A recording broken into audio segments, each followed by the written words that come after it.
Hello and welcome to Gardening at 58 North. So in this video I'd like to talk about how to keep store-bought or supermarket bought basil alive. So what I'm going to do is in this video I'm going to go in detail about all the different factors you need to consider to keep the plant healthy and growing for several months, if not a year or two. And what I'll be doing is I'll be using all my advice on one of these plants, and on the other plant I'm just going to be treating it like most people would treat it, just water it occasionally, have it on a kitchen windowsill, and we'll see the difference at the end of the video. Now, because this will be quite a long in-depth video, if you just want to know the basics, you can skip to the end and you can see the time lapse and the results there. But the most important aspects to think about is make sure that the plant has been repotted, the existing pot is too small, it's got good light levels, it's regularly watered, it's kept in a warm environment. So I'm now going to go into detail about all the different aspects you need to think about when keeping your store-bought basil alive. So the first thing is, when choosing the basil, you want to pick the healthiest looking one in the shop.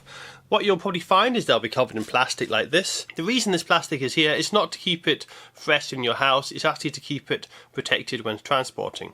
One reason they have it like this is so staff can quickly and easily move several batches of basil around in the shop. But the other reason is the plants need to be pushed as close together as possible to make sure as many can fit on a transport crate or trolley, depending on the shop how they do it, in one go. If they were right next to each other without this plastic, what would happen is the stems would touch, and when you pull up one plant, you'd probably snap off the leaves and the shoots of the other plant. So that's why the plastic is there. Nothing to do with keeping it fresh or happy in the house, and in fact this will be quite detrimental to the plant health. So first of all is take off the plastic once you take it home. To do this, you can either cut it with scissors or you can very carefully just kind of pull it down. So when you're choosing your basil, it might be hard to see it if it does have the plastic on. Don't be shy in pulling it down, making sure you can see. But what you're looking for on the plant when you're choosing it is make sure all the leaves are healthy. Make sure none of them are crossed. You can see this one back here has several crossed leaves on it, so that's far from ideal. You also want to check at the bottom of the pot.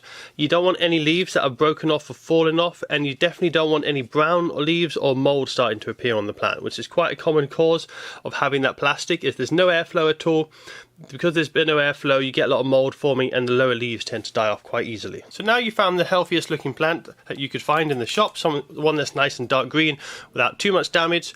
The next process is to tidy up any dead or dying material that you see on the plant. So these are actually quite good condition. I think these came into the shop fairly recently.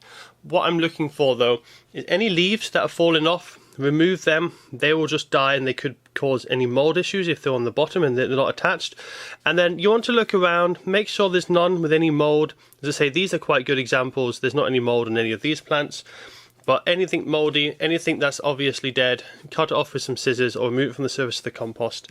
That way they're going to have better airflow and you're not going to have any mold spreading to the other leaves. Now you also want to remove any flower buds or flowers. These plants don't have them. It depends on the store how long they've been sitting there. Most of them shouldn't have any flowers or flower buds because they will be quite young plants, but if they do, remove these, because what will happen is the basil will put all its energy into those flower buds and you won't get as much energy into the leaves, and so it will weaken the plant further. So make sure any flower buds or flowers are removed. Just use a pair of scissors, cut them off. Place to cut them. I'll use this one for an example. Say if this was a flower at this section here, you got a clear section of stem. Just cut it off where the clear section of stem meets another leaf or another shoot, and cut it off there. So the top of the plant ends with some leaves or shoots instead of having just a clear stem. So your plant shouldn't be too leggy or need pruning, but if it does need pruning, I'll leave that for another video. But you can cut it back in a similar position as you would with the flowers, just to keep it a little bit more compact. So when it comes to the basil plant, the reason why it's not going to do well for you is you just bought this from a store, it's been shipped over and it's not really had much daylight. A lot of supermarkets, they won't even water the plant, so it might be quite dry, so make sure it is well watered as soon as you get it home. And the plants are really quite low in energy. They're also very clumped together. You can see there's probably about 15-20 plants in each pot. They really need space for them to grow and thrive, so giving them a bigger pot will really help with that. If you don't repot them, the problem is there's a lot of moisture that the plant's going to be sucking up and using as it grows. Basil is quite a thirsty plant, it likes damp soil, so if that pot is very small it will dry out very quickly, and in between waterings it could get too dry and the plant will get stressed. The other reason you need a bigger plant pot is for nutrients and space for the roots to grow. if it doesn't have the space for its roots to go or the nutrients, it's really going to be quite a poorly plant and it's not going to get to its full potential. Now these plants, as I say, are actually surprisingly good for a supermarket plant. I've had some which have in much smaller plant pots for the size of the plant.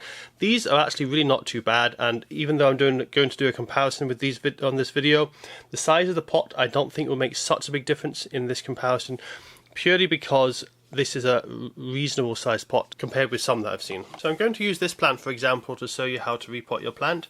Now you want to make sure that your next plant pot is a good bit larger than the existing plant pot it comes in. So the plant pot I'm going to be using is this one here. This is actually a 2-litre pot, so it's quite considerably larger than this one. As I say, 15 to 20 plants in there already, which again is quite normal for store-bought basil plants. You're going to find a lot of plants crammed in. The reason they do that is because to get one plant this size would take probably a couple of months, maybe 3-4 months, but to get 20 plants this size is only going to take probably about 3 or 4 weeks in the right growing conditions. So that's why they cram so many in together. It's just faster for their production rate. But that means that these plants are really fighting for space. We need to give them that space that they need. And as this is quite a large pot already, as I said before, a lot of basil you'll have at half the size of the pot as this. I'm going to go for a 2-litre pot, but a 1-litre pot on most occasions will be sufficient. What we need to do is make sure we got the soil to the correct level. So the way to do that is you just put the plant in as it is and see how much lower it is than the top of the pot. You can see there's quite a big difference there in the top of the pot and this plant. So what we need to do then is we need to put in a decent amount of compost. So I'm just going to put in some compost now. And when it comes to compost type, what you want is a really rich compost, a multi-purpose compost which has some feed added to it. So what I'm using here is a compost from a garden centre which has got some added feed to it to make sure that there's lots of nutrition in for the plants. It's also a purely organic mix. There's no soil mixed in here, so it's got very high water holding capacity, and as basil's a very thirsty plant, so this is going to be ideal. And with that added feed as well, I just don't need to worry as much about feeding this plant. So what I'll do is I put some soil in, put the basil back in, see what the height is like. I can see that's just about right. I'll just give it a tiny bit more soil and then we should be at the correct height. So now we're at the right height. All I need to do is take this out of the existing pot. All you need to do is tip it very gently on its side, holding the stems, or if you have space, this one is not really space because it's so well planted, put your fingers on the actual compost. Just gently push the bottom of the pot like that. You might also want to squeeze the side slightly depending how pot bound it is, and just gently pull it out. You want to have gravity helping you though. You don't want to pull on the stems because they are very fragile. You don't want to damage them. So I'm going to be handling this quite a bit by the roots or by all of the plants, not by one or two. You can see there, you can sit in the pot like that. I'm now just going to fill it around with compost, but there's another way you can do this. Another way, if the pot's quite tight for space, is you can just fill it with compost around the pot like this. Then you'll have a hollow where the plant can go and it'll just fit in perfectly. So I'll show you how you would do this technique. You would just fill in the compost around the sides, keeping the pot in place. If there's a bit of soil goes into the middle of the pot there, that's not a problem.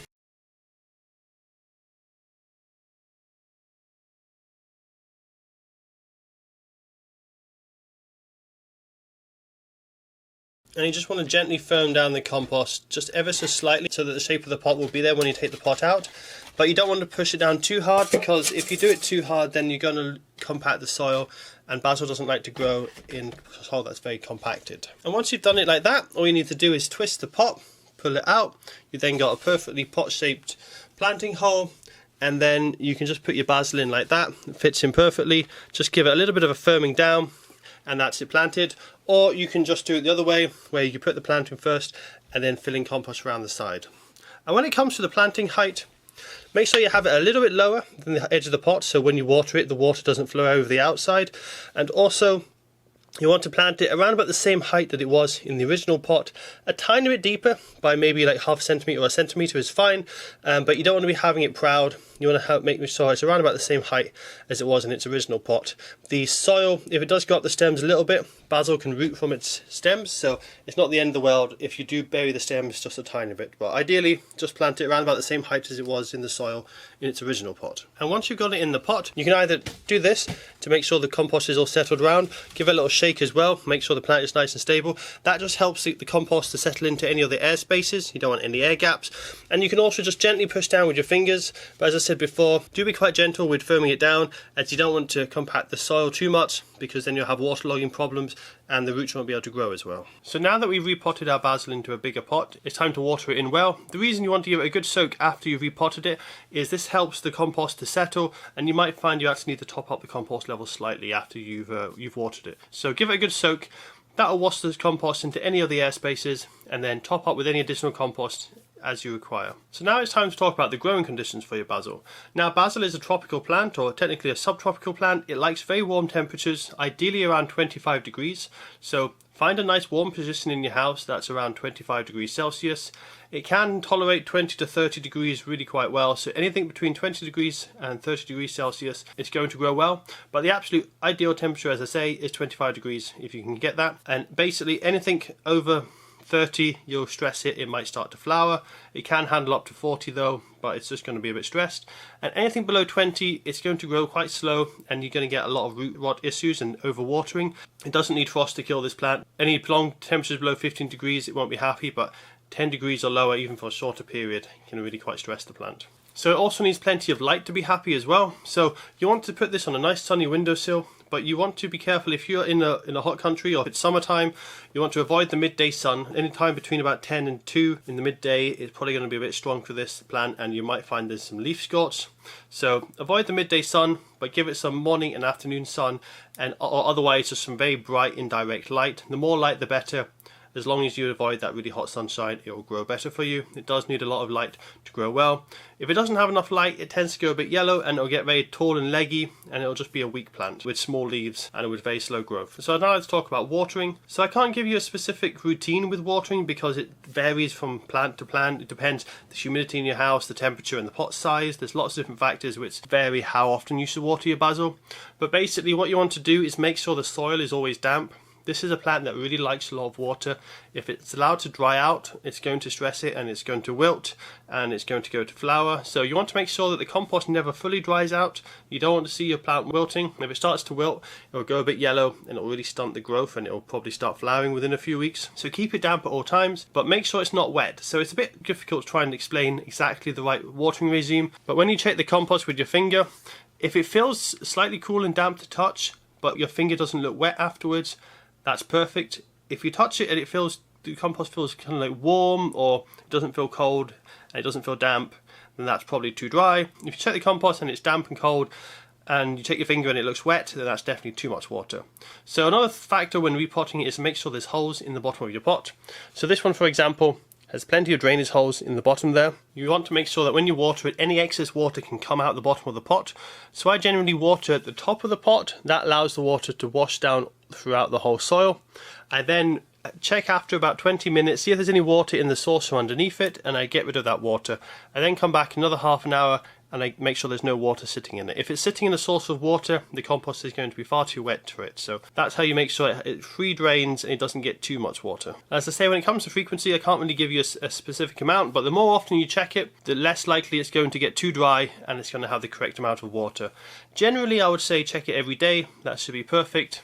If you're not in such a warm, sunny location, every 2 or 3 days might be fine. But as I say, there's not really a specific frequency for watering this. If you had it in a really hot, sunny location and it was quite windy and it was low humidity, you might even need to water it 2 or 3 times a day. And when it comes to watering, you need to think about the temperature of the water as well. This only really matters if you're living in a cold country which has cold winters and the water temperature gets quite cold. So if you're living in a country which is temperate and has cold winters, your water temperature in winter might well go down to 4 degrees Celsius. This is far too cold for the roots of the basil. The water will be around that temperature from around December time right through to May, sometimes June time, depending on the part of the world you are. The ground temperature can take a long time to change, so it might be warm outside, but your water temperature might be particularly cold. So use tepid water or lukewarm water. You don't want it to be warm, but you just want it to feel that it's not ice cold. If it's ice cold, as I say, it will stunt the plant's growth. But if it's summertime, autumn time, or if you're in a part of the world which doesn't have cold winters, you don't need to worry about the water temperature. But that's just an added extra just to worry about if you are living in somewhere that does have cold water. And when it comes to feeding, if you just repotted it like I have with mine, and you've used a rich multi-purpose compost which has added feed, you don't need to worry about feeding this for at least a month, probably 2 or 3 months, until the roots really fill the whole pot and they start to use up all the nutrients in the pot. You don't need to be feeding it. But when it comes to time to feed it, you want to give it a feed that is high in nitrogen. So the way you tell that is you look at the back of the packet of feed. Depending on where you are in the world, they might not have this, but it's pretty much universal in Europe, and I think it's the same in America. You look at the back of the packet of feed, there's what they call an NPK number, and this just lists the ratio of different nutrients in the fertilizer. So fertilizers come with three main nutrients for the plant, which is nitrogen, potassium and phosphorus. Now unfortunately the P and the K is a bit confusing because two of the chemical nutrients are actually with a P, but you don't need to worry about any of the other nutrients so much. It's just the N number. So you just want to look at the N number for nitrogen and make sure that that number is higher than the other two numbers. So you've got three numbers, as I say, N, P and K. The first one is always N, and you want to make sure that first number, the N number, is higher than the other numbers. That way you know you've got a feed that is high in nitrogen. And the reason you want a high nitrogen feed is because you're growing this plant for leaves. Nitrogen is one of the most important factors for photosynthesis and chlorophyll in a plant, and it's what goes into the leaves. So leaves really need a lot of nitrogen to grow well. So using a high nitrogen feed, you'll get much bigger leaves, darker leaves, and a much healthier plant. So that's it for all the specific care when it comes to looking after your basil plant. As I say, most important thing is keep it well watered, well fed, warm temperatures and good light levels, and you shouldn't go wrong with your basil. And repotting it will just make life a lot easier when it comes to watering and also for feeding. So give it a good sized pot as well. So you don't need to worry about every single aspect I've talked about in this video, as long as you cover the main basics that I mentioned at the beginning of the video. But if you do cover every single aspect, you know that you shouldn't be able to go wrong, barring any pests and diseases which might come in. But normally if you bought this from a shop, it should be free of pests and diseases, and they normally are quite good at making sure they don't leave the nursery with anything on them, especially in Europe, as they all have what they call a plant passport nowadays, and all the plants has to be free of any pests and diseases before they're allowed to be sold. So you shouldn't have to worry about that unless they come into your house. But as I say, apart from pests and diseases, if you follow every single aspect of this video, you should have a really healthy basil plant. So what I'm going to do now is I'm going to have these two plants, which are virtually identical. I bought them on the same day from the same batch of plants from the same shelf in my local supermarket. And what I'm going to do is I'm going to give them very different regimes. So this one on the right here, I'm going to do everything that I mentioned in my video. Look after it properly. It's been repotted as well. Going to be nice and warm, good light levels. This one here, I'm going to be treating a bit like if you just bought a plant and you had it on your windowsill at home. So these will be next to each other on a time lapse. What I will be doing is this one here, I'm going to be giving it good light levels. I'm going to put a heat mat under it because my room isn't particularly warm. It's around 20 degrees Celsius, so a reasonable temperature. That heat mat will just bring the roots up to about 25, so that'll be a perfect temperature for it. I'll be watering it with tepid water as well. This one, it will just be getting ice cold water from my tap. I'm not going to be feeding this at all. This will grow quite well because, as I say, this for a supermarket plant is quite decent. It's got a good sized pot and is reasonably healthy, so it will do better than some supermarket plants. But you should notice quite a difference, especially towards the end of the video. This one might do well for a few weeks until it runs out of food and space, and then it will really slow down. This one will grow a similar speed to the neglected plant at the beginning, but then it will really take off once its roots get established in that larger pot. And with a better care maintenance regime, it will do better also. And this one on the left, I'm just going to water this quite ad hoc, maybe every 3 or 4 days, or whenever I see it starting to wilt. So you can see the difference. You'll notice that definitely with the time lapse, and that way you'll see the real difference with the watering regime, and how when I give it a water, you should notice a boost in growth, and then it slows down as it dries. Whereas this one with consistent watering will just keep growing really well the whole time, and it'll be quite interesting to see. So I'll see you at the end of this video in probably about a month or two's time, and we'll see what the growth is like. It should be quite a substantial difference to what they look like now.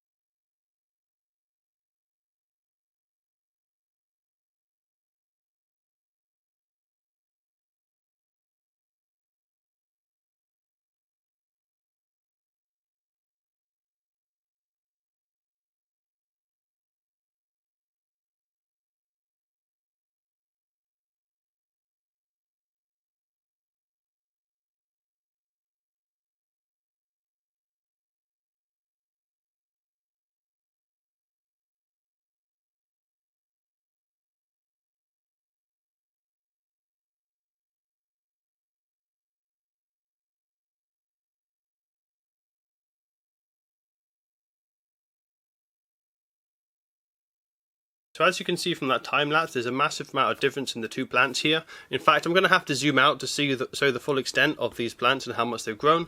So the one on the right hand side is the one that was grown in the perfect growing conditions, and the one on the left hand side is the one that I wasn't looking after as well. And you can really see the size difference there. Massive difference in the two plants. Now the one on the right is actually starting to flower now. So even though your plants can be really healthy and happy, if they are getting to a certain size, they will normally start to flower. So this one, for example, is about 2 foot tall now, and because of that, it is starting to put flowers on. But just because it's starting to flower doesn't mean it's going to go over. All you need to do is cut the flowers off, and it will continue to grow and produce more leaves. So as you can see, the one on the left is much smaller than the one on the right. Really is quite a difference there in the size of the two plants. This one has done surprisingly well considering what I put it through. I think that's down to this pot being a good size for it. Considering it's from a supermarket, this has actually got a decent sized pot. And the compost that the supermarket put in this one must have quite a bit of feed added as well, because this has still got dark leaves and it's been doing relatively well. So if you have one which has poor quality compost, you will definitely notice it going yellow. This one I didn't feed until the last week, and then I gave it a feed. You might see a slight difference in the time lapse.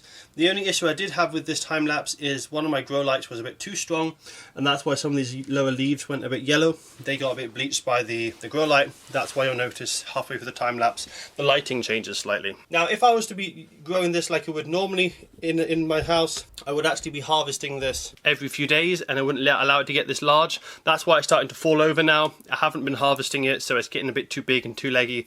But the idea with this is if you look after them well, keep harvesting them, keep them at a more compact size, but you can be constantly harvesting your plants and have really long healthy lives on your basil plants, and they'll just give you massive harvests. So that's all for this video. Hopefully you guys have found it useful. If you want to find out how to propagate basil and have more than you can eat, I've got a video for that as well. And if you want to see what to do if your basil is suffering and it's looking like it's going to die on you, I've also got a video on how to recover your basil and bring it back to full health.